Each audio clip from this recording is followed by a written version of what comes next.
Major, a gente começa falando sobre abordagem. Quando e por que o policial militar define que deve abordar um cidadão? É importante salientar que o policial está lá na ponta da linha e ele deve trabalhar nos limites do que preconiza a nossa lei e a nossa legislação.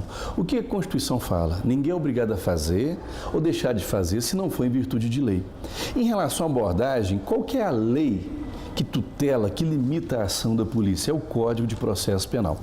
E o artigo 240 ele fala: havendo fundada suspeita, a autoridade efetuará a abordagem policial para verificar se o abordado traz consigo instrumentos proibidos, como armas, papéis, drogas, todo aquele instrumento que justifique aquela abordagem. Então essa abordagem é legal. O que o cidadão, então, deve fazer ao ser abordado? Colabore.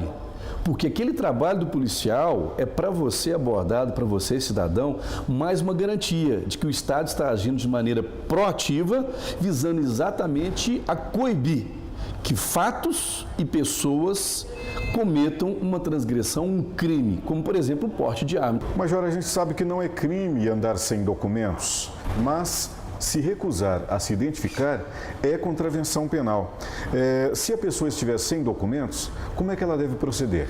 Muito bem falado, não é crime você não estar portando o documento que a lei não exige, mas a identificação sim é obrigatória. Então, quando você não estiver portando documentos, você vai passar para o policial fatos, circunstâncias, pessoas ou números, como por exemplo do seu CPF, do seu RG, que possa levar à sua identificação, porque o policial militar, como o policial civil, ele tem condição de checar se aquela informação é verídica. Se legalmente a PM tem o dever de abordar, o cidadão também tem direitos garantidos para que essa abordagem respeite a lei de direitos humanos. Quais são os direitos do cidadão quando ele for abordado? O principal valor esculpido na Constituição é a dignidade da pessoa humana. Então, ao fazer uma abordagem, o policial tem que ser cortês, gente. O firme é uma coisa, deseducado, deselegante é outra. Então ele tem que ser cortês, mantendo a dignidade da pessoa humana. Agora, firme quando for preciso, imperativo quando for necessário. Quais são os princípios de uma abordagem que efetivamente vem a garantir os direitos humanos das pessoas? Uma abordagem deve ser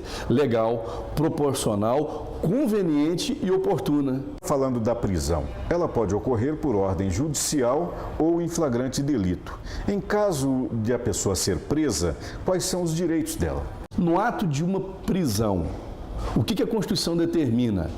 Que a pessoa que está sendo presa, ela saiba quem está fazendo a prisão. Então, a identidade, não esse nome funcional, mas identidade. Quem que é? O número da pessoa, identidade funcional, que tipo de policial militar, policial civil, federal, guarda municipal. Enfim, ele tem que saber quem está efetuando a prisão. Se algum policial desrespeitar os nossos direitos, o que a gente deve fazer? Sempre o caminho é buscar o Estado para que ele faça essa correção, quer seja através do Disque Denúncia 181, a nossa ouvidoria, tanto de polícia quanto a ouvidoria geral do Estado e principalmente Ministério Público e as corregedorias. Então nós temos hoje o próprio Estado, o governo de Minas, ele tem um arcabouço de órgãos que faz o seu próprio controle interno, garantindo ao cidadão mais transparência e principalmente mais credibilidade de que as ações dos seus policiais que violem a lei sejam efetivamente corrigidas e punidas. Não é só punir, é corrigir essa conduta para que ela não aconteça mais.